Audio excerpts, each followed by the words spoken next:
Audio Jungle.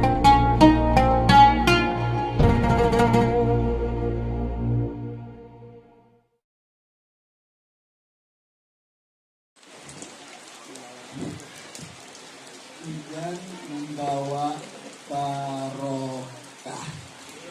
Siapa yang kena hujan berarti dapat barokah. Jadi tidak. Makin banyak hujannya, makin banyak. Amin insyaallah. Assalamualaikum warahmatullahi wabarakatuh. Alhamdulillah alladzi bi ni'matin tatimmu shalihat. Alhamdulillah alladzi waffaqana wa hadana ila siratikal mustaqim. Ashhadu an la ilaha illallah wa ashhadu anna sayyidana Muhammadan abduhu wa rasuluhu la nabiyya ba'dah. Allahumma salli wa sallim wa karrim wa azim wa majjid ala habibina wa syafi'ina wa qurrati a'yunina wa maulana Muhammad al-fatih lima ughliq wal khatim lima sabaq nasiril haq bil haq wal hadi ila siratikal mustaqim wa ala alihi haqqa qadrihi wa miqdarihi al-azim ya fattahu ya alim. Al-mukarramin wal muhtaramin, segenap para alimul ulama, para masyayikh, para tuan-tuan guru, para tokoh masyarakat, wabil khusus keluarga besar Pondok Pesantren Al-Azhariyah yang sama kita cintai, sama kita muliakan, dan sekaligus kita doakan mudah-mudahan guru-guru kita semua Allah panjangkan usianya, Allah sehatkan badannya, Allah istiqomahkan dakwanya, Allah menangkan perjuangannya. Amin ya rabbal alamin. Dan tak lupa juga salam ta'zim, salam hormat saya sampaikan kepada segenap panitia yang telah bekerja keras untuk mewujudkan acara yang sangat amat mulia dalam rangka haul daripada guru kita. Mudah-mudahan apa saja yang kalian kontribusikan di dalam acara yang besar ini, mudah-mudahan mendapatkan balasan yang berlipat ganda. Amin ya rabbal alamin.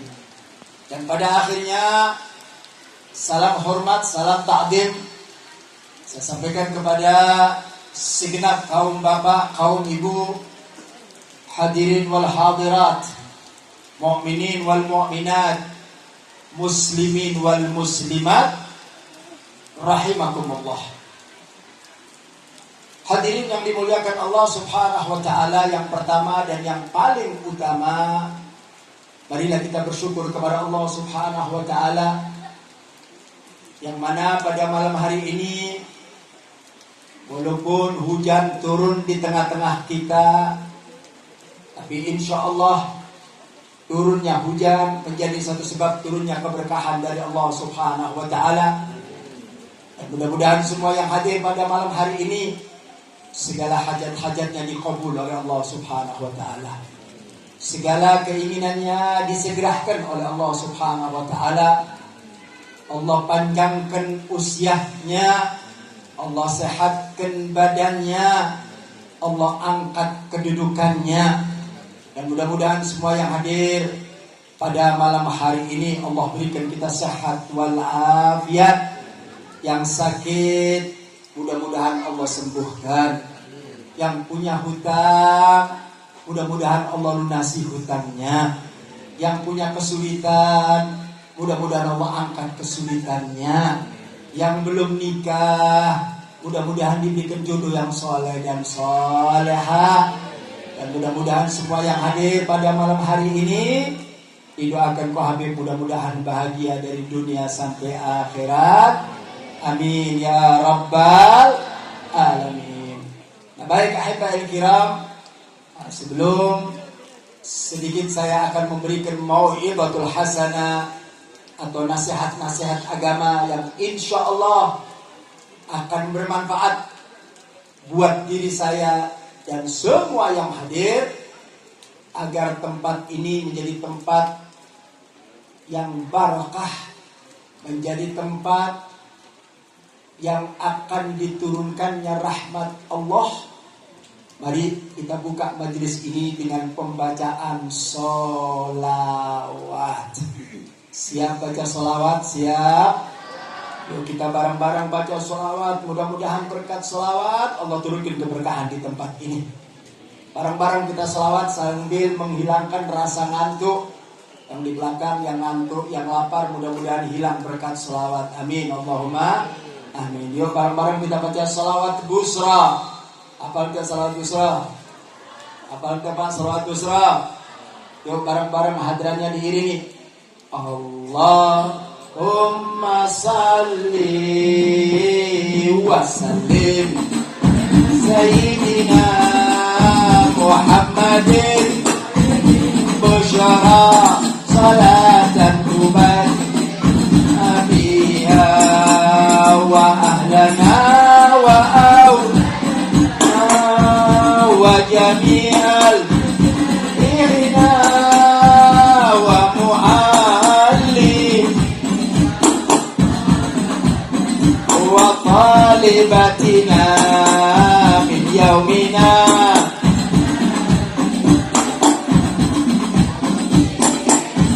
Angkat suaranya tinggi-tinggi lagi. Allahumma salli wa sallim ala sayyidina Muhammadin sahibil busyra salatan tubashiruna biha wa ahlana wa awlana. Allah Allah jami'al masyayikh wa mu'allimina wa talibatina min yaumina. Sekali lagi diangkat tinggi-tinggi. Allahumma salli wa sallim ala Muhammadin. Mana suaranya? Salatan tubashiruna biha wa ahlana wa jami'i wasan wa mu'al wa qalibatina min yaumina. Sambung salawat bil qulub. Allahumma salli ala sayyidina Muhammadin bil qulub wa dawaiha wa abiyati. Allah Allah.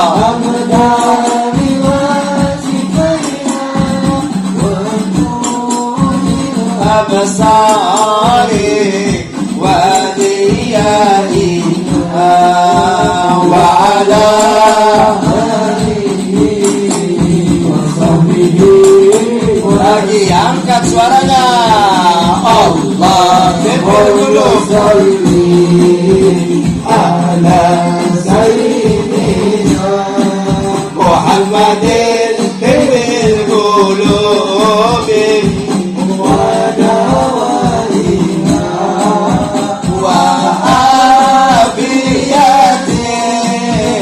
الأبدان وشفائها ونور الأبصار ودوائها وعلى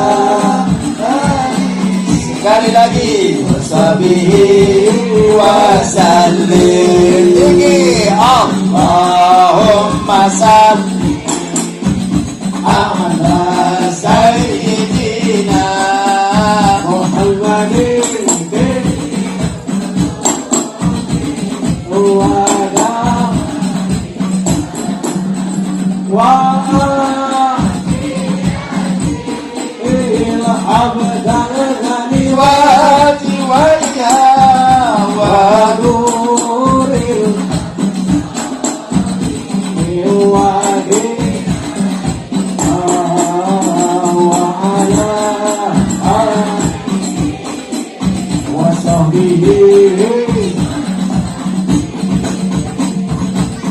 Allahumma salli wa sallim wa barik.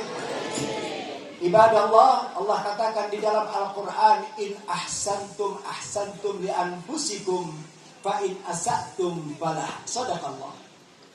Ayat ini mengajarkan kepada kita untuk selalu berbuat baik. Kalau kalian berbuat baik, maka kalian akan mendapatkan kebaikan tersebut. Jadi kalau di dalam kehidupan kita menanam kebaikan kepada siapapun, maka insya Allah kita juga akan mendapatkan kebaikan tersebut. Hidup tergantung apa yang kita tanam. Kalau kita menanamkan satu kebaikan, satu kebagusan, maka enggak usah khawatir, Allah akan balas kebaikan dengan kebaikan. Tapi sebaliknya ibadallah, fa in asa'tum falaha. Kalau kalian melakukan kejelekan, kalau kalian melakukan daripada hal-hal yang tidak baik, maka kalian akan mendapatkan apa yang kalian kerjakan. Jadi hidup itu terserah kita. Kalau kita ingin mendapatkan kebaikan, tanam kebaikan. Kalau kita ingin mendapatkan kemuliaan, tanam kemuliaan. Tapi sebaliknya, kalau dalam kehidupan kita menanam keburukan, menanam kejelekan, jangan salahkan, kita pun akan memetik daripada kejelekan tersebut. Ini pilihan yang Allah berikan kepada kita. Wa hadainahu najdain, kata Allah, aku berikan kalian dua jalan. Jalan baik dan jalan buruk. Allah udah buka, Allah udah bentangkan, saudara. Ini loh jalan baik. Kalau kalian jalan dengan jalan yang baik, maka insya Allah akan sampai pada tujuannya. Tapi sebaliknya, kalau kalian berada di jalan yang jelek, di jalan yang tidak bagus, jangan salahkan, kalian tidak akan sampai di tempat tujuan. Jadi hidup ini adalah pilihan. Hidup ini pilihan, Bapak. Terserah mau milih yang mana. Allah sudah kasih kepada kita. Mau milih yang baik, mau nanam kebaikan, maka kita akan mendapatkan kebaikan tersebut. Kalau kita pilih yang jelek dan kita menanam keburukan, jangan salahkan, kita akan mendapatkan daripada keburukan. Terkadang manusia ini nggak sadar, yang dia tanam kejelekan, yang dia tanam keburukan. Tapi yang dia inginkan kebaikan. Dari mana ceritanya, ibadallah? Nggak bisa. Kalau kita hidup menanam kejelekan, kalau kita hidup menanam keburukan, maka jangan salahkan. Ketika kita dewasa, kita mendapatkan keburukan apa yang kita tanam. Jadi semua kembali kepada diri kita. Jangan pernah mimpi ketika kita menanam keburukan, menanam ketidakbaikan, kemudian kita tumbuh dewasa menginginkan kebaikan. Mustahil. Tadi saya katakan hidup ini pilihan. Silakan. Allah sudah tunjukkan jalan baik dan Allah sudah tunjukkan jalan yang buruk. Silakan. Kalian mau jalan kemana? Kalau kalian menginginkan kebaikan, tanam dari mulai sekarang kebaikan. Nanti insya Allah Allah akan berikan kebaikan. Ibadah Allah berbicara tentang kebaikan. Yuk kita bertanya kepada diri kita, siapa sih manusia paling baik yang ada di muka bumi ini? Siapa sih manusia yang paling hebat yang ada di muka bumi ini? Ingat, kalau kita menghormati orang yang baik, maka insya Allah kita akan diberikan kebaikan oleh Allah Subhanahu wa ta'ala. Nabi mensifatkan orang yang karim. Orang yang bagus itu orang yang mana sih? Orang yang karim itu orang yang bagaimana sih? Orang yang karim adalah orang yang membalas kebaikan dengan kebaikan. Perhatikan baik-baik Bapak Ibu sekalian. Orang yang karim, orang yang baik adalah orang yang membalas kebaikan dengan kebaikan. Tapi dikatakan oleh baginda Nabi Muhammad SAW, manusia yang lain. Apa manusia yang lain? Manusia yang paling biadab, manusia yang paling kurang ajar, manusia yang tak tahu diri. Siapa mereka? Diberikan kebaikan, tapi dia balas dengan keburukan.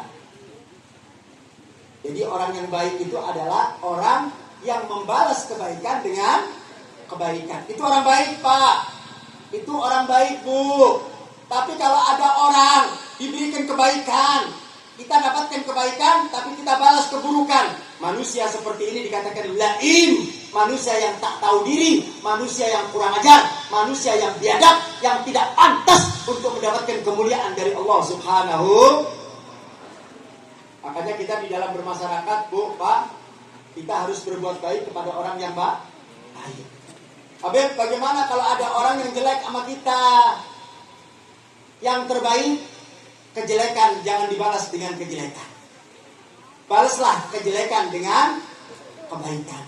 Kalau ada orang baik dibalas dengan kebaikan, itu pantas, itu wajar, itu harus. Tapi yang hebat itu, Pak, adalah orang yang diberikan kejelekan dibalas dengan kebaikan. Ada orang caci maki kita, ada orang hina kita, tapi kita nggak balas. Pak, Bu, kita kalau dicaci sama orang, dihina sama orang, kemudian kita balas cacian tersebut, kita balas hinaan tersebut, terus bedanya kita sama dia apa? Paham? Kalau kita lagi jalan, ada anjing menggonggong. Anjing menggonggong. Kita digonggong sama anjing, kemudian kita balik gonggong pulang sama anjing.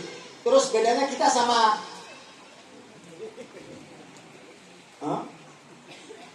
ada anjing ngegonggong kita. Kita kesel nih, Pak. Marah digonggong anjing. Saking keselnya kita nggak sadar, kita gonggong juga itu anjing. Terus bedanya kita sama anjing apa?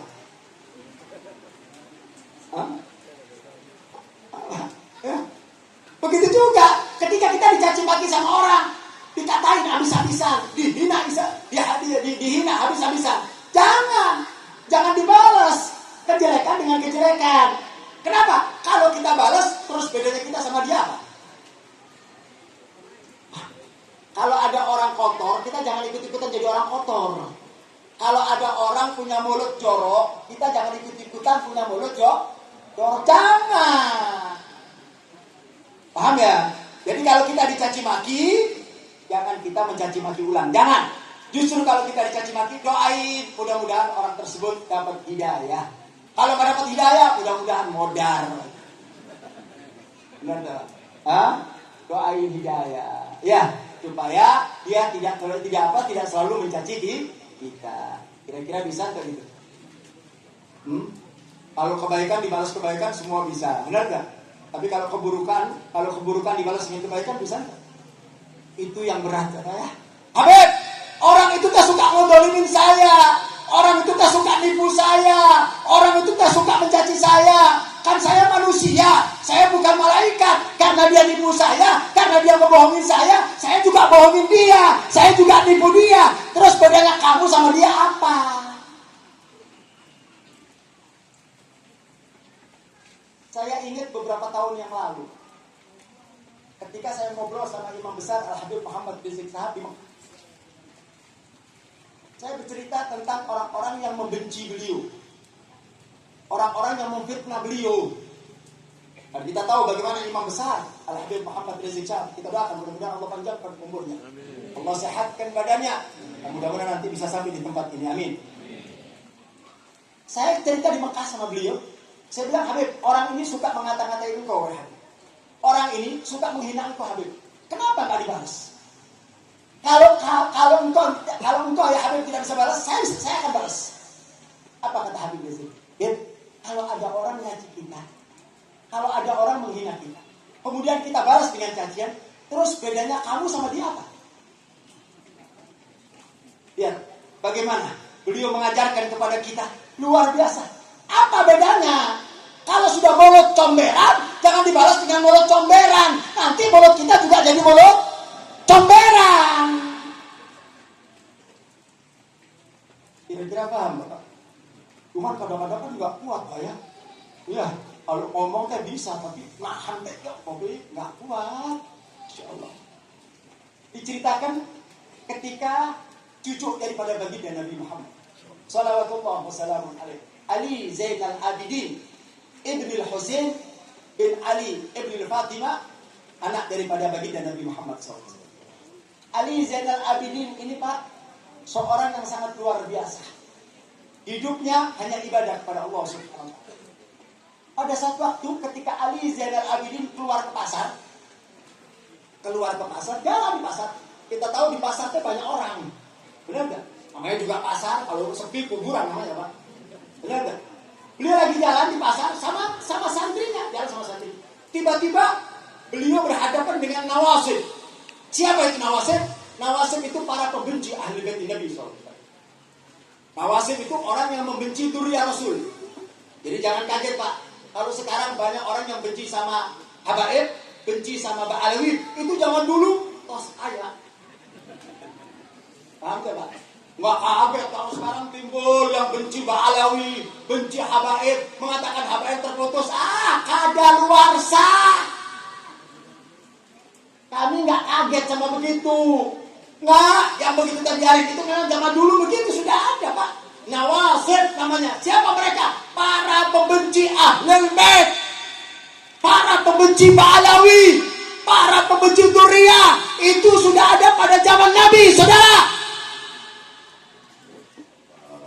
Yang sekarang ini lahir keturunan-keturunannya. Yang sekarang ini lahir keturunannya itu Pak. Jadi jangan kaget. Kalau Nabi juga punya keturunan, Abu Jahal juga punya keturunan Pak. Abu Lahab juga ayah keturunan Pak. Benar nggak?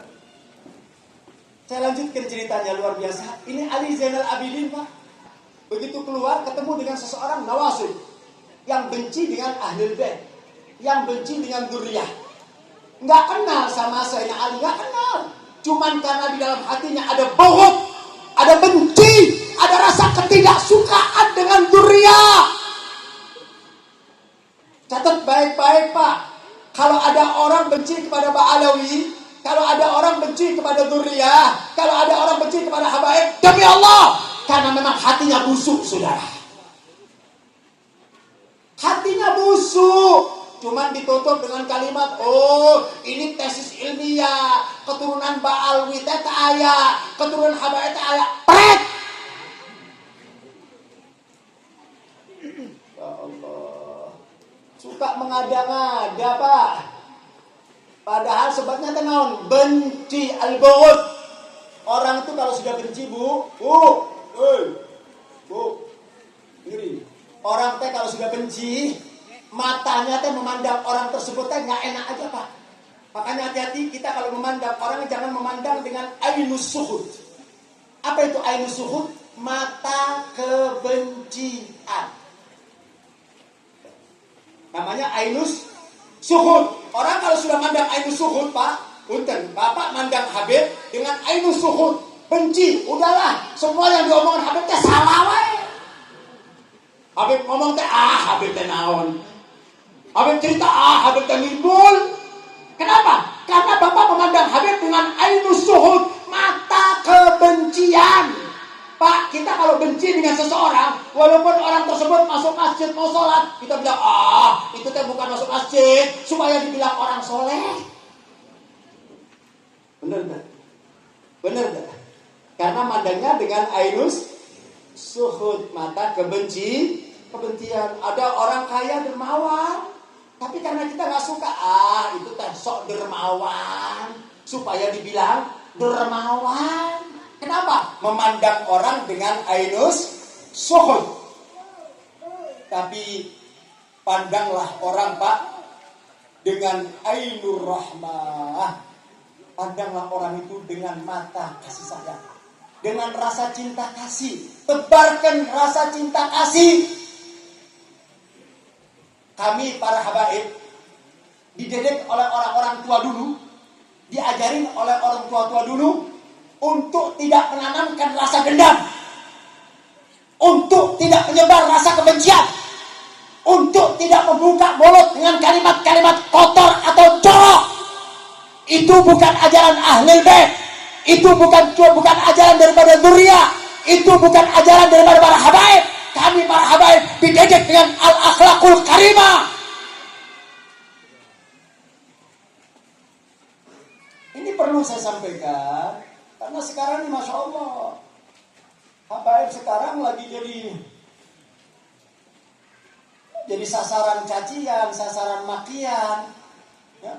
Hingga banyak kalau kita lihat di YouTube dan lain sebagainya, semua pada menyerang habaib, mengatakan habaib terputuslah, mengatakan habaib ini dan itu macam-macam. Masya Allah, itu semua karena faktor kebencian. Demi Allah, karena faktor ketidaksukaan. Kenapa? Takut tersaingi dengan habaib.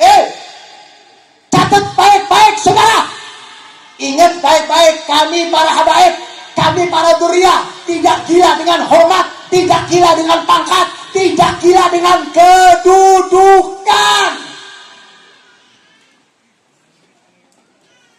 Jadi jangan dikira habaib teh gila pangkat, enggak. Habaib teh gila hormat, enggak. Habaib teh gila cium tangan, cium tangan teh. Justru kalau dicium tangan minyak wangi saya teh habis. Minyak wangi saya teh mahal, Pak. Cium sana, cium sini, habis memang. Kita nggak butuh yang begitu, Pak. Insya Allah kami para habaib dididik dengan didikan ikhlas karena Allah Subhanahu. Lihat tadi Pak, Ali Zainal Abidin dicaci maki oleh Nawasib, dikatakan macam-macam, tapi beliau tidak menjawab walaupun satu kalimat. Diam. Begitu selesai, orang yang nyaci maki tadi begitu selesai, apa kata Sayyidina Ali? Dibalas? Enggak. Dicaci maki lagi? Enggak. Apa yang keluar dari mulut beliau? Hai para pencaci, hai Nawasib, engkau sudah mencaci aku sedemikian rupa. Ketahuilah bahwa ucapanmu itu semua benar. Ucapanmu itu semua benar. Kemudian, hai Nawasib, kamu perlu apa dari saya? Kamu butuh apa? Kemudian dia perintahkan santrinya untuk ambil uang 1000 dinar, diberikan kepada si pencaci tersebut. Model gitu ayat tak dia? Pak, Bapak gitu gak? Habis dicaci terus dikasih duit tak? Habis dicaci maki habis nih, dicaci maki habis nih, dikatakan ini itu udah habis pokoknya. Begitu selesai kasih uang 1 juta. Ayat tak gitu? Ayat kiai gitu? Jujur saja kalau habis dicaci maki digebak kan itu. Bukan dikasih duit semua benar. Tapi bagaimana pendidikan ahli bait Nabi? Bagaimana pendidikan para dzurriyyah Rasul? Mendidik tidak membalas kejelekan dengan kejelekan. Jadilah kalian orang baik dan doakan mereka-mereka yang jelek supaya jadi orang baik. Kalau caci dengan caci nggak ada habisnya, Pak. Kalau mereka yang membenci para habaib, mencaci maki habaib, kemudian habaib juga mencaci maki mereka, apa untungnya? Nggak ada untungnya. Nggak ada manfaatnya, Pak. Nggak ada manfaatnya. Ini yang model begini, Pak, nggak akan lama. Lama-lama juga berhenti, hilang. Ini tesis musiman. Bukan tesis ilmiah, tesis musiman, tergantung yang ngebayar. Nanti kalau duitnya sudah mulai kurang, hilang. Jadi tergantung duitnya, Pak. Tergantung duitnya. Kemudian fenomena juga terjadi di masyarakat kita. Ini perlu saya jelaskan dan perlu saya sampaikan. Sebelum nanti saya berbicara tentang masalah khol. Para habaib, para dzurriyyah Rasul sekarang menjadi ajang cacian mereka. Baru-baru ini Pak. Baru-baru ini banyak statement, banyak ucapan-ucapan yang mereka mengatakan Habib. Banyak atau oknum daripada para habaib yang melakukan sebuah kesalahan. Sehingga banyak mereka mengatakan, tuh lihat habaib ini yang rusak, tuh lihat ada habaib ini yang begini, tuh lihat ada habaib yang zina. Habaib, Pak, saya tidak menafikan seperti itu. Saya katakan, kalau ada habaib yang gak benar, karena habaib teh manusia, Pak. Habaib teh manusia, bukan malaikat, bukan rasul. Kemarin ada Ustadz Wahabi ngomong di YouTube, tapi sempat saya sanggah di YouTube. Ya Allah, saya keluarkan dalam 1-2 hari ini. Mereka mengatakan habaib itu katanya maksum, habaib itu katanya nggak punya dosa, habaib itu katanya suci, habaib itu katanya kalau mati masuk surga. Sehingga ketika dia melakukan maksiat nggak dosa, ketika dia melakukan zina nggak dosa. Siapa yang bicara, saudara?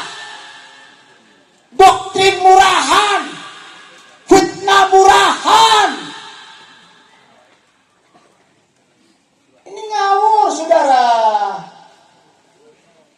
Hati-hati. Kalian kalau melihat ada habaib yang nggak benar, ada habaib yang berbuat salah, habaib itu manusia biasa. Benar nggak? Ada habaib bisa berbuat salah. Kiai juga bisa berbuat salah. Bapak juga bisa berbuat salah. Ibu juga bisa berbuat salah. Jadi nggak ada, khususnya nggak ada. Habaib bisa terpleset. Makanya sering saya katakan, Pak, kalau Bapak cinta sama habaib, cinta. Tetapi kalau ketemu habaib yang salah, tolong diikutin. Paham gak? Pak, paham gak? Jadi misalnya ada habaib ajak kita ke dalam perbuatan salah, tolong diikutin. Habib, kalau nggak diikutin ntar kualat, Habib. Ntar kualat. Habib kalau nggak nurut sama Habib nanti kualat. Pak, orang cinta itu kepada habaib wajib, tapi ngikutin habaib tergantung ilmunya. Kalau habaib punya ilmu, amalnya bagus, ikutin. Tapi kalau ada habaib nggak punya ilmu, amalnya nggak bener, jangan diikutin. Cinta dan amal itu beda. Saya kasih satu contoh. Bu, cinta sama bapaknya, cinta tak sama orang tua, cinta tak sama orang tua, cinta tak sama suami. Giliran suami kenceng. Pak, sama orang tua cinta tak, Pak? Cinta. Kita tidak akan pernah bisa membalas kebaikan orang tua, betul? Kita cinta sama Pak. Terus kemudian orang tua kita ngajarin kita, nih orang tua kita ngajarin kita, nah sama anak perempuan, kamu kalau keluar nggak usah kecilkan. Kamu kalau malam minggu keluar cari pacar. Misal. Di sisi lain kita cinta sama orang tua. Tapi di sisi lain orang tua ngajarin, nah kamu kalau pakai jilbab kelihatan jelek. Buka saja jilbabnya, tampakkan rambutnya, di situ letak keindahanmu. Pakai baju yang ketat, cari pacar yang banyak.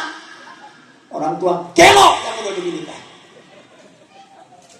Saya mau tanya, orang tua begini diikutin tuh? Diikutin tuh? Tapi cinta tuh? Hah? Bukan bingung kan? Cinta tuh? Diikutin tuh?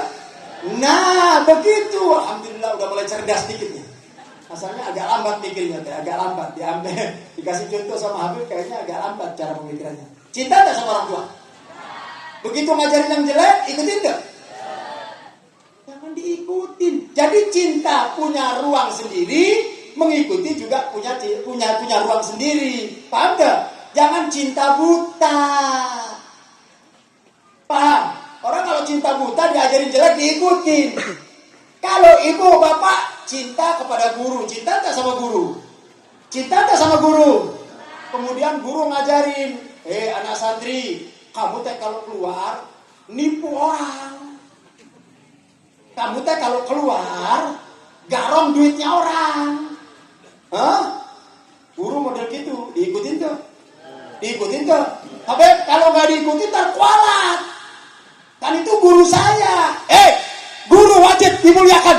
Guru wajib dihormati. Orang tua wajib dimuliakan. Orang tua wajib diikutin. Tapi selama yang diajarkan benar, ikutin. Tapi kalau salah, tinggalkan. Paham? Jangan ngikutin yang salah. Begitu juga Habib. Habib itu manusia biasa. Saya pernah satu waktu, Pak, punten, di kota Bandung. Saya lagi bertamu di tempat satu kiai, satu ajengan. Ini ajengan luar biasa. Ajengan ini luar biasa, cintanya sama habaib kan luar biasa. Sampai saya belum pernah melihat satu ajengan yang mencintai habaib seperti ajengan ini. Luar biasa. Dia serahkan semuanya apa yang ada di rumah itu. Kalau habaib masuk bebas, mau makan apapun bebas, pulang dikasih duit. Cintanya luar biasa. Pada satu waktu, ketika saya lagi ada acara, di pagi hari saya acara, selesai jam 10 saya pulang ke rumah. Nah, ketika saya pulang, saya melewati rumah kiai tersebut. Saya melintasi rumah kiai tersebut. Dalam hati saya, ini kiai Masya Allah, sekalian saya mau silaturahmi. Mau nengok kiai, mau silaturahmi. Karena kiai ini Masya Allah sama saya. Singkat cerita, masuk saya ke rumahnya, bertemu sama kiai. Oh, senang banget ya. Saya jarang, ya. Saya jarang silaturahmi. Saya ini punten, Pak. Punten, Bu. Saya ini termasuk Habib yang anti silaturahmi. Anti silaturahmi. Habib, kenapa kok Habib anti silaturahmi, Habib? Bukankah silaturahmi itu baik? Bukankah silaturahmi itu bagus? Betul. Tapi kadang-kadang kalau Habib silaturahmi ke kiai, pikirannya teh Habib minta duit. Bener tak? Bener. Saya kiai, saya datang ke kiai, ke ajengan, ujung-ujungnya teh minta amplop. Najis. Makanya saya katakan di mimbar-mimbar di majelis saya Habib Zaki anti silaturahmi kepada kiai. Tapi kalau kiai mau datang ke rumah saya 24 jam, saya akan jamu di rumah saya, ibadah Allah. Jangan punya pikiran kalau saya silaturahmi ke kiai, minta duit. Alhamdulillah Allah kasih rezeki saya lewat manapun, Pak. Benar tak? Nah, apa saya kadang-kadang jarang silaturahmi ke kiai itu jarang. Karena nanti pikirannya kalau silaturahmi, ini dompet Habib lagi kosong nih. Najis. Saya masuk ke rumah kiai tersebut, Pak. Oh, dia senang luar biasa. Kemudian dihidangkan kopi. Ngobrol lah saya sama kiai tersebut. Kiai itu punya 4-5 kamar di samping. 4-5. Setelah ngobrol, kemudian dia bilang, Habib, ini di kamar saya ini tadi malam ada tamu Habib. Ini di kamar ini, yang depan ini ada tamu Habib, ada 2 orang. Sekarang lagi tidur. Oh iya? Apa datangnya? Tadi malam Habib, datangnya 2:30 jam 3 malam. Datangnya jam 3. Ini jam 10 siang, belum bangun. Iya, belum bangun. Tanya, salat subuh gitu? Saya tanya sama saya tanya kayaknya salat subuh gitu? Kayaknya enggak ya. Karena kalau dia salat subuh kan dia harus keluar dari kamar. Kamar mandinya di belakang. Berarti kalau dia subuh, dia buka pintu, saya tahu dia harus ke belakang. Dari mulai 2:30 enggak ya. Jadi yakin enggak sholat? Yakin kayaknya dia enggak sholat. Saya tanya, terus kenapa enggak diketok? Kenapa enggak dibangunin? Kenapa? Udah greget kayak dia udah begini tetap. Iya, Beb, saya kalau bangunin takut, tapi takut apa? Takut dia marah, tak saya kualat. Gelo! Ini cinta model apa yang begini, Pak? Ini bukan cinta, ini cinta buta. Ini gak benar yang begini ini. Saya katakan, hei kiai, hei ajangan, kalau kalian cinta kepada habaib, kalian cinta kepada duria, ketika kalian melihat ada habaib salah, ada habaib meninggalkan sholat, ada habaib maksiat, nasehatin. Jangan dibiarin. Mentang-mentang cinta, terus dibiarin. Saya mau tanya, hukum sholat wajib tuh? Wajib tuh? Oh beb, hukum sholatnya wajib buat orang awam, buat habib teh gak wajib. Ini syariat mau dibawa kemana nih Pak? Syariat ini mau dibawa kemana ini? Benar gak? Nggak bisa. Kalau sholat itu wajib buat orang awam, buat habaib tetap wajib. Saya mau tanya, kalau ada orang berjudi haram tuh? Haram tuh buat habaib? Enggak. Pak, pacaran sama perempuan yang bukan muhrimnya haram tuh? Haram tuh buat habaib? Gitu. Zina hukumnya haram tuh? Zina hukumnya haram tuh buat habaib? Gitu. Begitu aturannya. Ini agama syariat Nabi Muhammad Sallallahu Alaihi Wasallam sempurna. Tidak ada perbedaan antara orang Arab dengan orang Ajam kecuali bertakwa. Kemuliaan para habaib harus dihiasi dengan takwa. Kemuliaan para habaib harus dihiasi dengan ilmu. Kemuliaan para habaib harus dimuliakan dengan akhlakul karimah. Kami diajarkan oleh datuk-datuk kami, diajarkan oleh para karuhun seperti itu. Makanya kalau kita melihat ada 1-2 habaib yang berbuat salah, jangan kemudian lantas dihukum semua habaib teh jelek.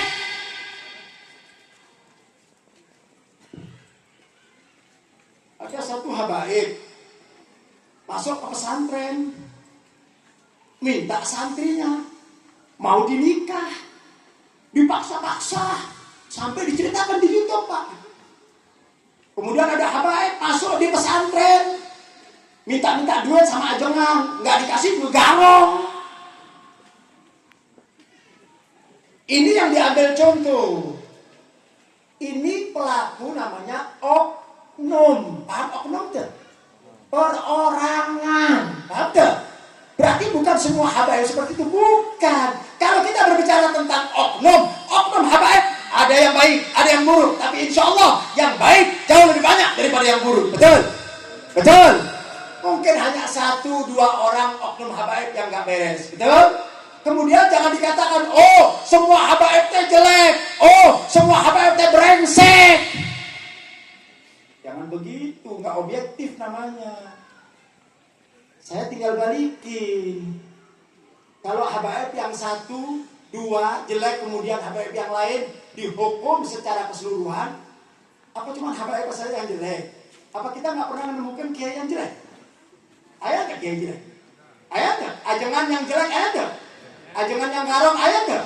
Ajengan yang nidurin santrinya ada nggak? Ada nggak? Santrinya sendiri ditidurin saudara, santrinya sendiri dimakan saudara. Ajengan kiai, saya punya data-datanya Pak. Lantas apakah saya mengatakan semua kiai seperti itu? Enggak. Enggak boleh saya katakan seperti itu. Kenapa? Ini oknum. Kira-kira bisa dipaham ke Bu? Manggut-manggut paham ke? Paham Pak? Paham. Sebab kalau ini pemahamannya nggak pas, nanti begitu selesai keluar, nanti Habib dibilang macam-macam teh. Paham teh Bu ya? Paham. Tapi alhamdulillah direkam supaya bisa tahu rekamannya nanti ya. Nah, jadi sekali lagi, nggak boleh kita mencaci maki siapapun, nggak boleh, ya, memusuhi siapapun, nggak boleh. Kenapa? Karena kita dipersatukan oleh Allah. Innamal mu'minuna ikhwan. Jadi kalau ada habaib yang nggak benar, ada habaib yang nggak bagus, saya minta kepada semua jamaah. Kalau misalnya di kampung ini ada salah 1 atau 2 orang habaib yang nggak beres, ada habaib yang berbuat nggak benar, tolong luruskan Pak, luruskan, benarkan, Beb. Yang begini teh nggak boleh Habib. Habib kan durian Nabi. Habib kan anak cucu Nabi. Mestinya Habib memberikan contoh yang baik. Paham gak? Memberikan contoh yang baik. Jangan. Jadi Bapak jangan diam, nggak apa-apa. Tapi menyampaikannya dengan cara yang baik. Begitu. Bukan dicaci maki, bukan. Ya, bukan dicaci maki, tapi luruskan. Begitu juga kepada orang-orang selain habaib. Kita lihat ada kiai salah, nasehatin. Punten, kita kalau punya kiai, punya ajengan salah, ikutin, tinggalin. Guru kita ngajarin kita, kemudian dia ngajarin yang tidak baik, ikutin apa tinggalin? Guru itu mengenalkan kita kepada Allah. Tugas guru mengenalkan kita kepada Allah. Guru mendekatkan kita kepada Allah. Tapi kalau satu saat guru menjauhkan kita dari Allah, tinggalkan. Nggak ada itu bahasa kualat ayat. Karena tugas guru mendekatkan kita kepada Allah. Kalau misalnya ada guru pemahamannya menyimpang, pemahamannya tidak benar, jangan diikuti. Karena yang diikutin adalah kebenaran. Hidup ini Pak, prinsip yang diikuti adalah kebenaran. Kemarin di pengajian saya setiap malam Jumat di Bandung, ada pengajian rutinan. Saya punya pengajian bulanan, saya juga punya pengajian rutinan setiap malam Jumat.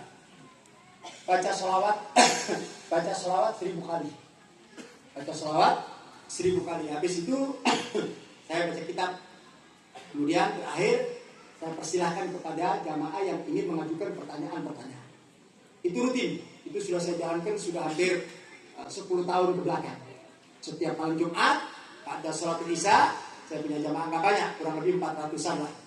Itu yang malam Jumat nggak banyak. Kalau yang bulanan banyak. Saya ajarin baca sholawat. Setiap malam Jumat baca sholawat 1000 kali. Di sini ayat tadi. Ayat.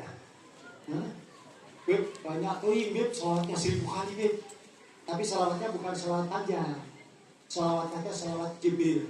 Sholawatnya namanya sholawat Jibril. Tahu sholawat Jibril? Nah.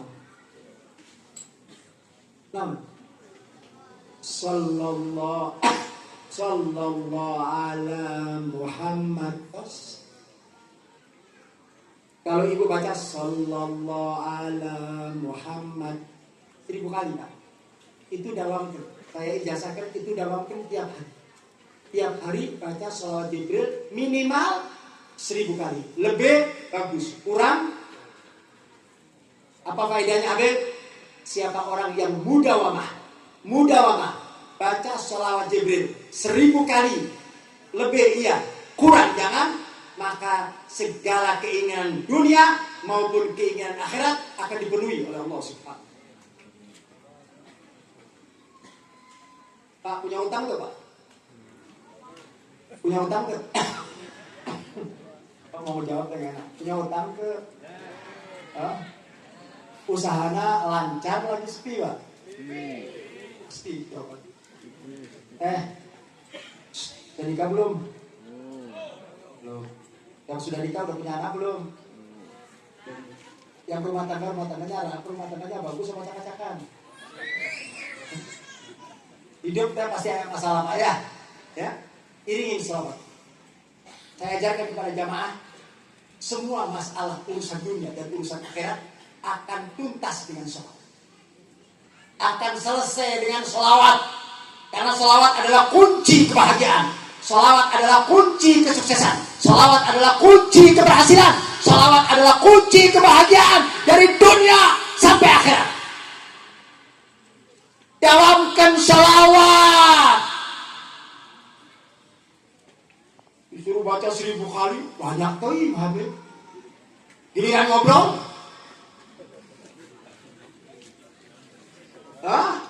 giliran ngobrol 3-4 jam kuat. Padahal selawat ini, jadi belum tanya, nanti pertanyaan nanti. Selawat dulu. Selawat ini, ya. Kalau kita baca 20 menit selesai Pak. 20 menit selesai. Duduk, sallallahu alaihi Muhammad, sallallahu alaihi Muhammad, sallallahu alaihi Muhammad, sallallahu alaihi Muhammad, sallallahu alaihi Muhammad, 20 menit, setengah jam, selesai. Daripada ngadep ke TV, nonton sinetron. Daripada kita datang ke tetangga, ngerumpi. Benar gak? Giliran ngerumpi 2-3 jam, wah. Ibu-ibu kalau sudah ngomongin orang, wah. Dari pagi sampai pagi, kuat. Begitu diajak selawat, molor. Benar. Jujur aja kita kalau duduk, pakai kopi, pakai rokok, 3-4 jam, kuat Pak, ngobrol. Di majelis, punten, tong tersinggung. Di majelis, rokok, kopi, wah, kuat berjam-jam sampai jam 1 malam. Coba diajak selawat. Molor. Emang gak biasa sih. Nah, di dalam selawat itu, ketika selawat ada sebuah pertanyaan menarik. Satu jamaah kirim surat. Apa pertanyaannya, Habib? Kalau ada Kiai A dengan Kiai B ribut, Kiai A dengan Kiai B ribut, kira-kira kita bela yang mana, Habib? Putar Ben. Kiai kita sama Kiai sana kan ribut, saling caci maki, ribut. Kita bela yang mana? Habib, saya mau bela Kiai saya, bukan begitu. Habib, saya mau bela Kiai yang itu, bukan begitu jawabannya. Mana yang dibela? Yang dibela adalah Kiai yang benar. Paham? Yang dibela itu kebenaran, Pak, bukan kiainya. Kiai A sama Kiai E sama Kiai B ribut.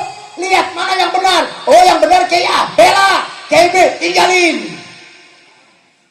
Kiai B sama Kiai A ribut. Yang benar Kiai B, Kiai A salah. Ikutin Kiai B, tinggalin Kiai A. Karena yang dicari adalah kebenaran. Bukan masalah Kiai. Habib sama Habib ribut. Bela mana? Bingung di Habib. Ini Habib. Ini juga Habib. Saya bela ini, kualat ini, Habib. Saya bela ini, ketula ini, Habib. Gimana caranya? Bela Habib yang benar. Ada Habib yang benar, yang satu salah. Ribut, bela yang benar. Karena ukurannya adalah kebenaran. Betul? Yang diukur adalah kebenaran siapapun. Misalnya nih punten, Beb, bapak saya ribut sama paman saya. Mana yang saya bela, Habib? Bapak saya apa paman saya? Mana yang benar? Kalau yang benar paman, ikutin paman, tinggalkan bapak. Kalau yang benar bapak, yang salah paman, tinggalin paman, ikutin bapak. Kenapa? Karena yang kita cari adalah kebenaran. Paham? Habib, Kiai sama Kiai ribut cari kebenaran. Habib sama Habib ribut, yang dicari adalah yang benar. Sekarang Kiai sama Habib ribut. Kiai sama Habib ribut. Mana yang dibela? Habib, ini kan duriya Habib. Ini kan habaib. Bukan begitu jawabannya, Pak. Yang benar yang dibela. Kalau habaibnya benar, kiainya salah, bela habibnya. Tapi kalau kiainya yang benar, habibnya yang salah, bela kiainya. Jadi yang dibela adalah kebenaran. Paham? Hanya kebenaran ukuran mutlak. Ukuran mutlak. Jadi sekali lagi ibadah Allah, tanamkan hidup ini adalah kebaikan. Tanamkan hidup ini adalah kebaikan. Kalau kita ingin tumbuh secara baik, maka tanamkan dari sekarang kebaikan. Pertanyaannya, siapakah orang yang terbaik dalam kehidupan? Coba dijawab. Siapa orang yang terbaik dalam kehidupan kita? Siapa orang yang paling baik dalam kehidupan kita? Bu, yang paling baik siapa, Bu? Ibu ngomong suami saya Habib. Anak ngomong ayah saya Habib. Ada santri mengatakan yang paling baik adalah guru. Pak, orang yang baik adalah orang yang memberikan kebaikan kepada kita. Orang yang baik adalah orang yang menuntun kita di jalan yang baik. Orang yang baik adalah orang yang mengajak kita dalam kebaikan. Punten, buat teteh-teteh di punten. Kalau mau cari suami yang bisa menuntun kalian dalam kebaikan. Paham? Yang menuntun kalian dalam kebaikan. Habib, apakah saya tidak boleh melihat kegantengannya? Kegantengan gak perlu. Harta gak perlu. Tapi bagaimana caranya agar si suami tersebut bisa menuntun kita dalam kebaikan? Makanya saya nasihatkan kepada bapak-bapak, Pak, kalau bapak mau melepaskan anak putri bapak, calon menantu bapak teh lihat, kira-kira calon menantu saya ini bisa nuntun anak saya dalam kebaikan apa tidak?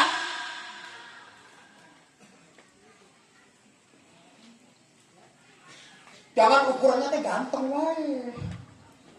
Ini sekarang perempuan-perempuan sekarang teh pokoknya kelihatan ganteng kalau buaya mau ini. Ganteng tapi buaya. Ganteng tapi mata keranjang mau. Mau tidak? Sakit kena stroke mau darin teh. Benar tidak? Ganteng menyakitin hati enak tidak? Ganteng tapi nyakitin hati, kalau ngomong gak enak sama istri gak bagus. Yang model begini mau dipelihara. Masukin kandang yang model begini tak? Benar tidak?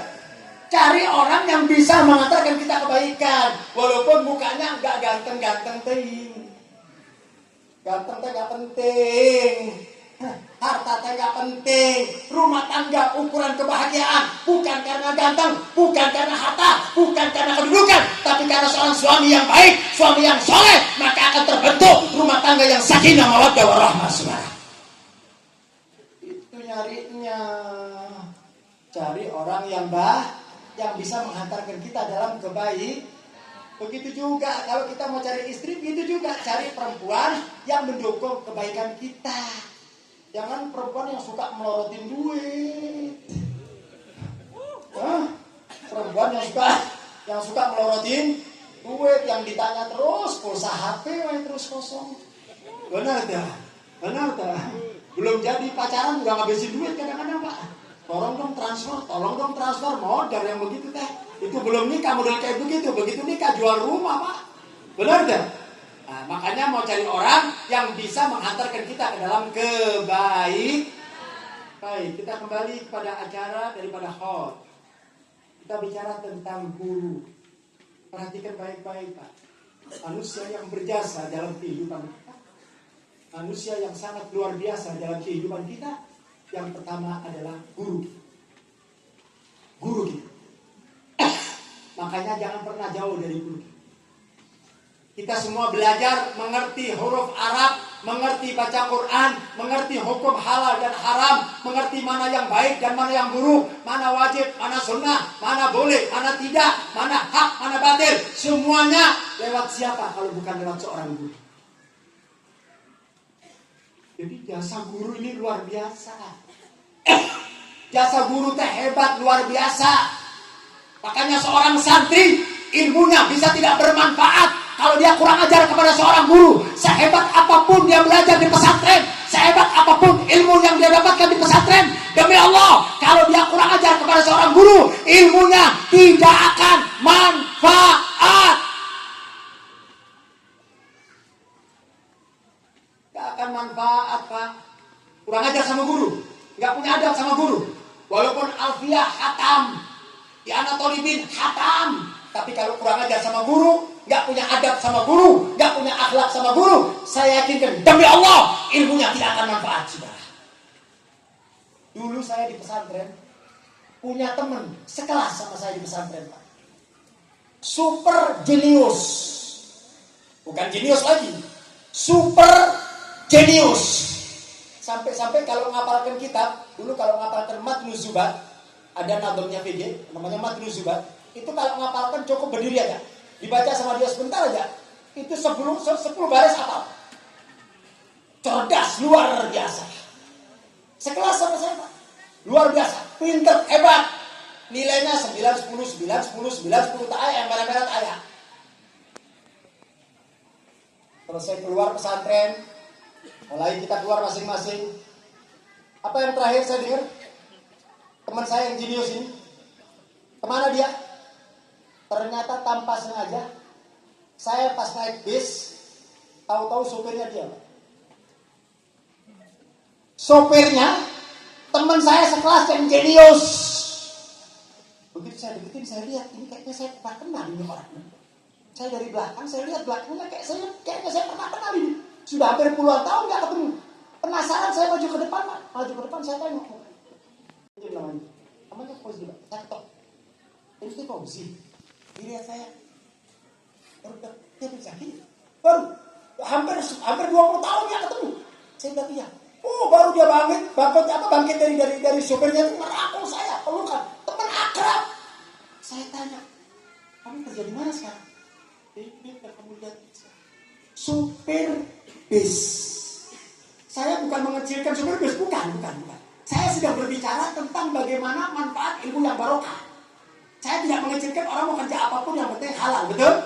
Cuma saya lagi cerita sama kalian semuanya, ini loh, karena dulu di pesantren anak tersebut kurang adab sama guru, nggak akhlak sama guru, kurang ajar sama guru, melanggar aturan-aturan pesantren. Dulu di pesantren saya Pak, salah satu aturannya seorang santri dilarang merokok. Saya nggak tahu di santri sini. Senyum betul. Hah? Dulu di pesantren saya bilang pesantren saya. Saya nggak cerita pesantren lain. Dulu pesantren saya di antara mamnu'ah, sesuatu yang dilarang bahkan diharamkan. Kalau ketemu termasuk tahdzir yang paling keras apabila ketemu seorang santri merokok. Oh, itu hukumannya paling keras, Pak. Ingin tahu hukumannya? Pernah teman saya melanggar merokok, hukumannya tahu? Dipanggil sama guru saya. Dulu itu ada kayu, Pak. Guru saya itu punya kayu segini, 3 biji. Kecil, kayak rotan gitu, Pak. Nah, itu kalau melanggar, dipanggil santrinya, ditaruh di sini satu, di sini satu, di sini satu. Sini satu, sini satu, sini satu. Terus tahu nggak rasanya? Kalau nggak percaya coba sekarang ada pulpen sini, saya coba satu orang. Begitu diginikan Pak, Monas di Jakarta kelihatan. Monas itu kepala bisa nyung kayak Tom and Jerry. Karena saya pernah dihukum itu. Sakitnya padahal cuma kayu 3. Enggak, guru saya nggak hukum kayu 3. Begitu sudah di tangan, gitu. Itu kayak Tom and Jerry Pak. Mau berangkat Isra Mi'raj. Sakit dan luar biasa. Nah, di pesantren saya itu di antara larangan-larangan. Ini anak hobinya dulu merokok. Tiap merokok keluar. Guru nggak tahu, tapi dia sudah melanggar. Kan kadang-kadang ada santri yang melanggar tanpa sepengetahuan seorang guru. Dianggap, oh saya aman Habib, saya nggak kelihatan. Betul kalian aman dari pandangan seorang guru. Betul kalian lupa daripada seorang guru. Tetapi barakatul ilm, barakahnya ilmu tidak akan pernah kau dapatin kepada murid yang melanggar aturan daripada seorang guru. Kamu kira gampang nyakitin seorang guru terus dapat ilmu barokah? Nggak dapet Pak. Sama guru teh yang akhlak. Dulu saya di pesantren nggak lama, 4 tahun setengah saya Pak. Dan saya bukan murid yang cerdas, bukan. Tapi ada satu kebiasaan yang saya kerjakan. Selama saya di pesantren sampai saya keluar. Itu saya lakukan secara istiqomah. Apa yang saya lakukan? Mudah, gampang, tapi istiqomah. Setiap guru saya keluar dari masjid, aula habis ngajar, begitu selesai, guru saya belum bangun, saya bangun duluan. Saya keluar pintu, sandalnya dia itu, yang dia masuk ngadep sana, saya puterin aja. Supaya kalau dia keluar, tinggal langsung. Itu saya lakukan bertahun-tahun. Jadi guru saya mau bangun, saya bangun duluan. Saya putar aja. Nah, Itu saya lakukan bertahun-tahun. Bukan sebulan, 2 bulan, bukan. Sampai sesaat guru saya tanya, ini sadar kok bolak-balik terus. Saya bangun dulu Pak. Dan itu saya lakukan terus. Selama bertahun-tahun. Apa yang terjadi saudara? Keridhaan seorang guru menjadikan ilmu yang barokah. Saya bukan orang alim, tapi barokatul ilmu. Barokah ilmu itu penting. Bukan alim-aliman, bukan pinter-pinteran. Jurik itu juga alim. Oh jurik tuh? Jurik tahu tuh? Alim, pinter, hebat. Ilmu tafsir paham, ilmu hadis paham, ilmu yang ada di malakut paham. Saking hebatnya iblis, saking pinternya iblis, sampai mampu mengeluarkan Nabi Allah Adam dari surga. Itu hebatnya iblis Pak. Adam gak bisa digoda oleh siapapun. Iblis datang menggoda Adam pelan-pelan. Adam digoda gak bisa, lewat istrinya. Istrinya dibisikin. Biasanya suami kalau kalahnya sama istri, paham gak? Makanya teori ini dipakai sekarang. Teori iblisnya, teori juriknya dipakai. Makanya di mana-mana jangan kaget kalau ada suami takut sama apa yang itu yang dipakai sama jurik itu Pak. Itu yang dipakai sama iblis. Iblis ketika menggoda Nabi Allah Adam nggak bisa. Akhirnya iblis bikin seminar. Iblisnya rapat. Ini kayaknya riuh banget ini goda Nabi Allah Adam nggak kena nih. Digoda dari kanan dari nggak bisa, tetap dia nggak mau makan buah kuldi. Dia tetap bertahan karena Allah melarang buah kuldi. Akhirnya ada satu iblis yang jenius mengatakan, kita kalau goda Nabi Allah Adam nggak kena. Coba kita goda Hawa saja lah. Ya goda Hawanya. Wah, perempuannya digoda. Akhirnya perempuan tadi disuruh ngomong sama Adam. Jadi bukan iblis yang goda Adam, perempuan yang goda Adam. Makanya tipu daya perempuan ini besar. Betul. Lalu saya mau tanya, dahsyat mana tipu daya iblis sama tipu daya perempuan? Tipu daya iblis dengan tipu daya perempuan, mana lebih besar? Ibu-ibu, mana lebih besar? Quran mengatakan, kalau berbicara tentang iblis, inna kaida syaitan kana dhaif. Sesungguhnya tipu daya syaitan teh lemah. Tipu daya syaitan teh lemah, kata Allah di Quran. Tapi ketika berbicara tentang perempuan, inna kaida kunna adhim. Sesungguhnya tipu daya perempuan dahsyat. Ini Quran yang menjawab, bukan Habib, bukan. Berat Pak, tipu daya perempuan teh berat. Apalagi yang muda, aja oleng. Benar dah. Kadang-kadang orang ditipu sama uang bisa kuat, ditipu sama harta kuat, begitu ditipu sama awewe eleh. Benar dah.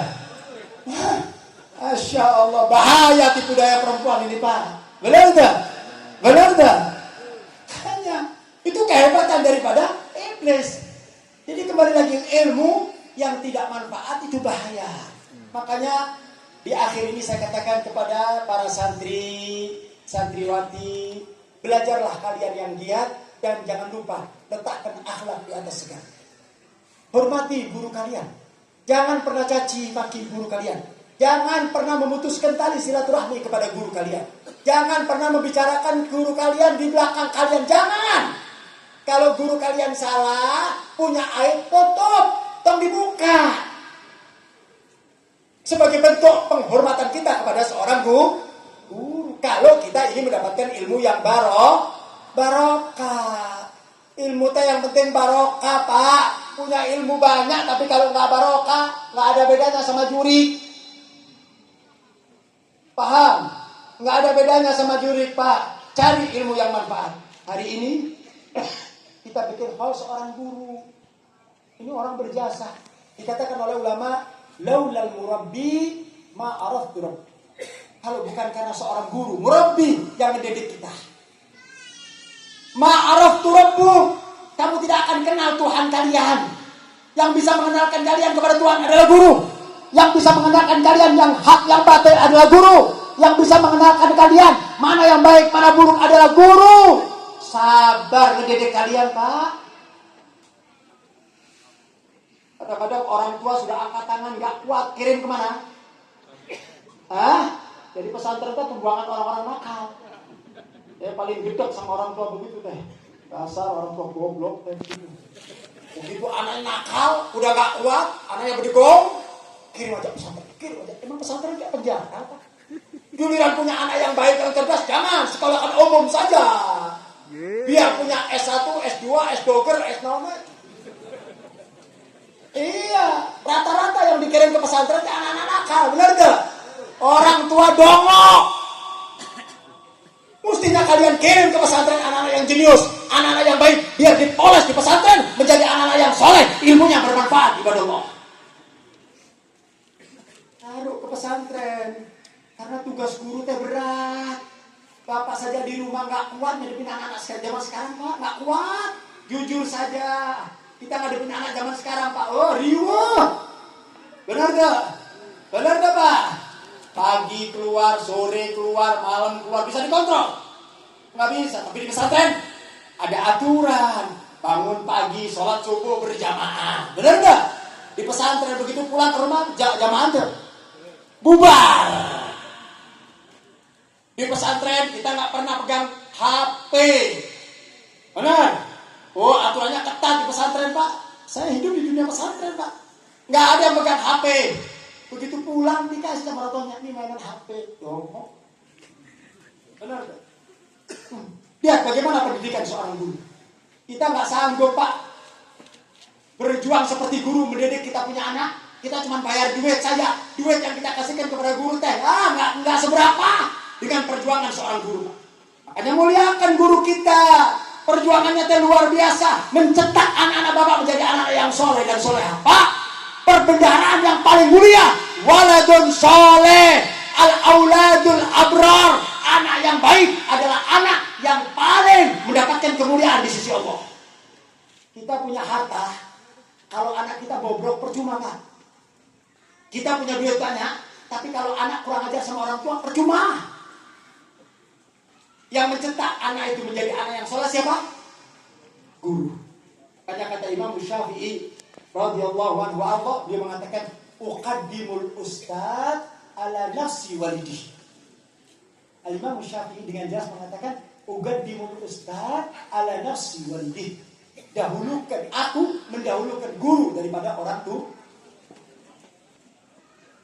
Guru lebih didahulukan karena guru yang mendidik segalanya. Di pesantren diajarkan sholat berjamaah, di pesantren diajarkan wirid, di pesantren diajarkan dzikir, di pesantren diajarkan sholawat, di pesantren diajarkan kitab, di pesantren diajarkan akhlak, di pesantren gak ada kumpul laki perempuan jadi satu. Diajarin anak kita dengan kehidupan yang terhormat, ditutup jilbabnya, diajarin akhlaknya, diajarin adabnya. Ini gak gampang ngedidik orang, Pak, gak mudah. Kalian buat santri dan santriwati, kalian harus bangga ketika kalian berada di pesantren. Saya pernah satu waktu, Pak, ngisi di acara pesantren. Ketika saya ngisi, selesai, sebelum saya ngisi saya jalan di kamar, Pak. Saya lihat. Kemudian ada santri mungkin jahil, mungkin guyon atau gimana. Dia tulis di pesantren kan biasa di kamar-kamar teh ayat tulisan biasanya. Ya, ada pesantren apa tuh anak-anak kan suka iseng teh. Bikin tulisan-tulisan macam apa rindu kakak, rindu mama, macam-macam lah. Ada di antaranya dia tulis pesantren adalah penjara suci. Pesantren adalah penjara. Ada yang begitu. Ini kurang ajar nih, Pak. Ini santri begitu saya lihat begitu, wah itu jadi topik saya dalam bicara. Itu jadi topik saya di dalam ketika saya menyampaikan bahwa itu telah. Ya, Masya Allah, pesantren penjara suci. Kita katakan pesantren penjara suci. Nabi kita Muhammad Sallallahu Alaihi Wasallam dengan jelas mengatakan pesantren raudhah min riyadul jannah, taman daripada taman surga. Nabi yang mengatakan, saudara, kok tiba-tiba kita katakan bahwa pesantren adalah penjara? Biadab. iri yang begitu itu saudara. Pesantren tempat kita belajar ilmu agama, pesantren tempat kita belajar Al-Quran, pesantren tempat kita belajar daripada hadis Nabi, mengajarkan kita akhlak, terus tiba-tiba kita katakan penjara. Hei, ini kalimat hati-hati. Ini yang saya katakan tadi, nanti menjadikan ilmu kalian tidak akan mendapatkan keberkahan. Kalian syukur, alhamdulillah, saya berada di pesantren. Saya teringat apa yang dikatakan oleh Imam Besar Al-Habib Muhammad Rizik Syihab ketika beliau bercerita tentang pesantren. Apa kata beliau?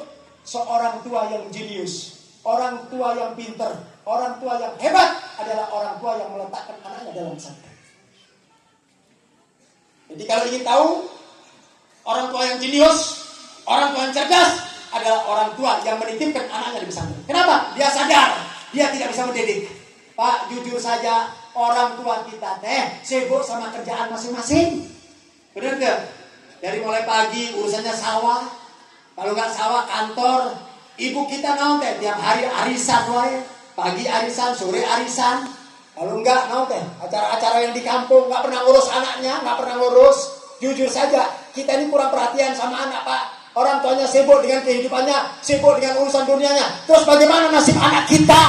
Anak yang menjadi amanat. Anak adalah amanat yang Allah titipkan kepada orang tua. Demi Allah, Bapak nanti di akhirat akan dituntut oleh Allah ketika kalian tidak bisa mendidik seorang anak. Kalau anak-anak kalian menjadi anak-anak yang tidak baik, menjadi anak-anak yang kurang ajar, karena Bapak tidak bisa mendidik, nanti di akhirat Bapak, Ibu akan diseret oleh Allah masuk ke dalam neraka jahanam, saudara. Hati, gak gampang anak ini.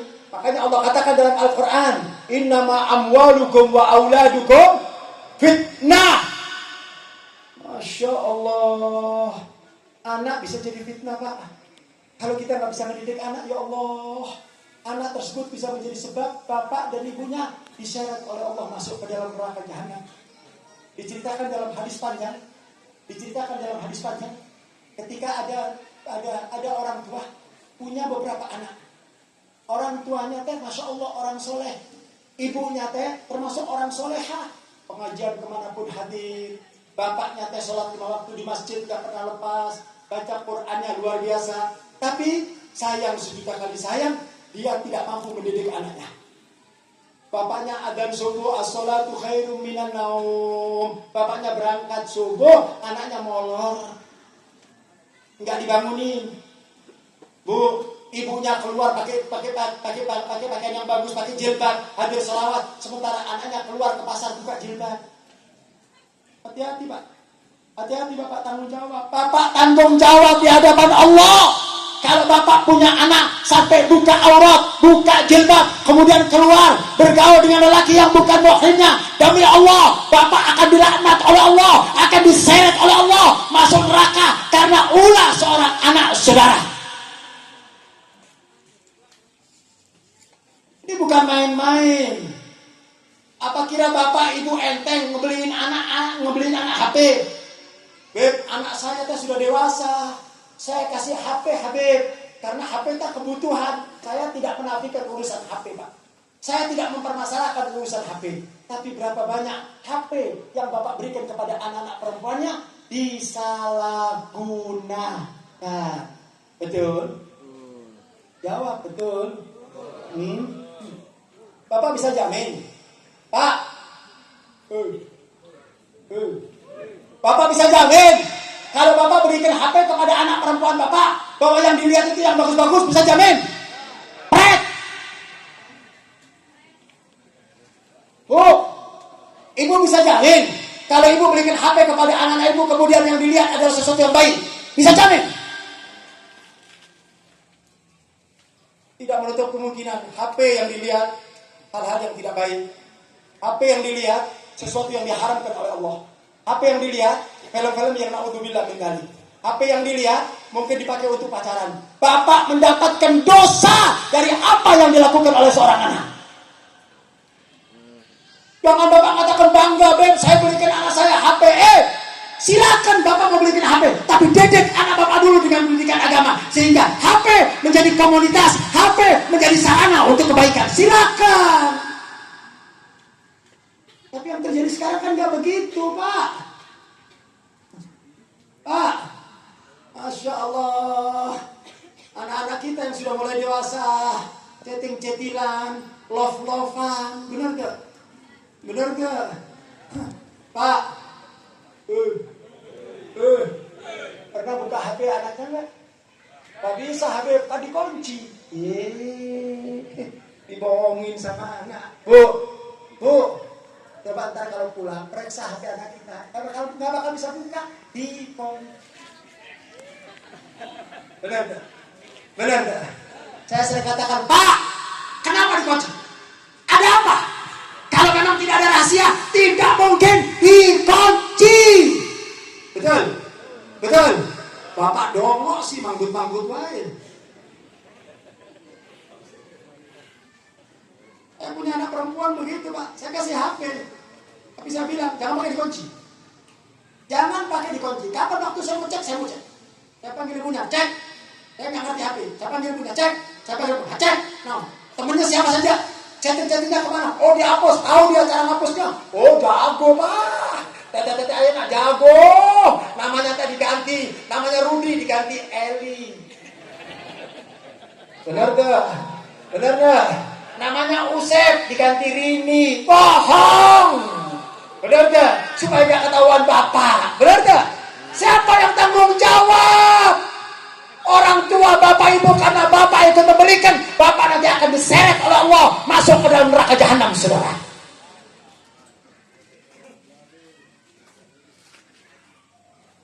Benar gak? Ini yang terjadi sekarang. Belum lagi apa-apa yang dia lihat, Masya Allah. Ini pendidikan. Tapi alhamdulillah anak kita dimasukkan ke pesantren yang tidak pegang HP. Di sini ada HP, Pak. Ayah, pegang. Ini ajaran pesantren, Pak. Nanti di rumah dikasih HP. Udah di pesantren, di dedek gak pakai HP, di rumah dibeliin HP. Jangan. Nanti kalau anak kita udah mater, udah punya akhlak, udah punya iman bagus, punya ilmu, bisa kontrol diri, kasihkan HP supaya HP dipakai untuk sarana ibadah. Bukan HP tadi buat chatting-chattingan, buat love-lovean, buat cinta-cintaan, buat pacaran, buat janjian. Jadi kadang-kadang pasang status, saya lagi galau. Pasang status kayak tetesan air mata. Norak. Perempuan naon teh. Supaya dilihat orang, oh si Tete lagi sedih. Naon teh model begitu teh. Muka diobral-obral di medsos dengan pakaian ketat, muka diobral supaya semua laki-laki memandang. Haram. Selama gambar kalian ada di HP dan dinikmati oleh laki-laki, kalian bakal mendapatkan laknat dari Allah.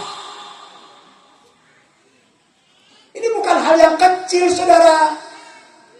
Saya tahu jarang orang mau nyampaikan yang begini, teh nggak berani. Nggak semua kiai teh berani nyampaikan begini teh. Aku tersinggung, Habib teh masa bodoh teh minta urusan. Mau diundang lagi mangga, nggak diundang kelewatan. Habib kalau ngomong teh ceplos-ceplos, Pak, nggak ada urusan, saya nggak ada urusan, saya nggak punya kepentingan, nggak ada urusan. Mau pulang saya diomongin, oh Habib teh kiki, alhamdulillah dosa saya teh habis. Repot amat, benar gak? Nggak, saya kalau bicara teh nggak pakai perasaan, Pak. Saya berbicara tentang hukum. Yang hak saya sampaikan hak, yang batil saya katakan batil, yang wajib saya katakan wajib, yang haram saya katakan haram. La yakhafuna laumata laim. Enggak peduli orang mau caci saya, enggak ada urusan. Saya enggak pernah butuh sama manusia, Pak. Saya butuh keridhaan Allah. Saya butuh cinta Nabi Muhammad. Karena Bapak Ibu semua tidak bisa memasukkan saya dalam surga. Bapak Ibu enggak bisa memasukkan saya dalam surga. Ridhonya Allah yang bisa memasukkan saya dalam surga. Oleh karena itu, yang saya cari adalah ridhonya Allah. Saya enggak peduli sama manusia. Sekolong bumi memusuhi saya, pret. Bodoh amat. Yang penting mendapatkan ridhonya Allah dan ridhonya Nabi Muhammad. Ini prinsip hidup, Pak. Supaya hidup kita bisa selamat. Cari kemuliaan, sampaikan apa adanya. Yang hak sampaikan yang hak, yang benar sampaikan benar. Habib itu omongannya suka nyakitin hati, nggak ada urusan. Nyakitin hati. Yang penting disampaikan Insya Allah dengan penyampaian yang hak, dengan penyampaian yang jelas, orang itu kembali kepada fitrah. Manusia itu hakikatnya cinta dengan kebenaran. Betul? Walaupun pada saat itu dia sakit. Kalau dia sakit berarti dia punya luka. Orang kalau punya luka dikasih obat, perih berarti dia punya luka. Nah, obat itu akan menyembuhkan dia. Yang perih itu akan menyembuhkan dia. Sekarang mungkin ibu bapak merasa panas telinganya. Mendengar ceramah Habib teh panas. Habib teh kapan selesainya? Saya juga mau selesai Pak, udah capek. Saya juga mau berhenti. Kalau bapak pulang, saya pulang ke Bandung masih 3 jam lagi bapak. Ya, benar. Wah, itu Habib teh ngomong nyakitin, nggak ada urusan saya Pak. Saya sampaikan tidak ada lain dan tidak bukan tujuan saya lillah wa fillah karena Allah Subhanahu wa taala. Karena rasa cinta, yuk kita watawasau bil haqqi watawasau bis. Yuk kita saling menasehati, saling memberikan saran, saling menunjang satu sama lain. Ketika saya salah nasihati, ketika bapak salah, yuk kita bareng-bareng nasihat sehingga kita menjadi orang-orang yang dimuliakan oleh Allah Subhanahu wa taala. Hadirin wal hadirat yang dirahmati Allah Subhanahu wa taala. Mudah-mudahan apa yang Habib sampaikan menjadi ilmu yang bermanfaat, ilmu yang akan menghantarkan kita kebahagiaan dari dunia sampai akhirat. Baik, yang terakhir, yuk kita bareng-bareng berdoa kepada Allah Subhanahu wa taala. Diiringi sama hadranya, kita minta kepada Allah di tahun baru Islam ini, mudah-mudahan Allah berikan kita panjang umur, sehat walafiat, dan mudah-mudahan Allah berikan segala hajat-hajat kita. Yuk bareng-bareng bersama kita semuanya, kita baca sholawat, kita baca qasidah ya arhamar rahim. Ya arhamar rahimin, ya arhamar rahimin, ya arhamar rahimin, farij 'alal mu'min. Baca semuanya. Ya arhamar rahimin, ya arhamar rahimin, ya arhamar rahimin, farij 'alal mu'min.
يقيم الحدود فينا ويكفي الحسود ويدفع الظالمين يا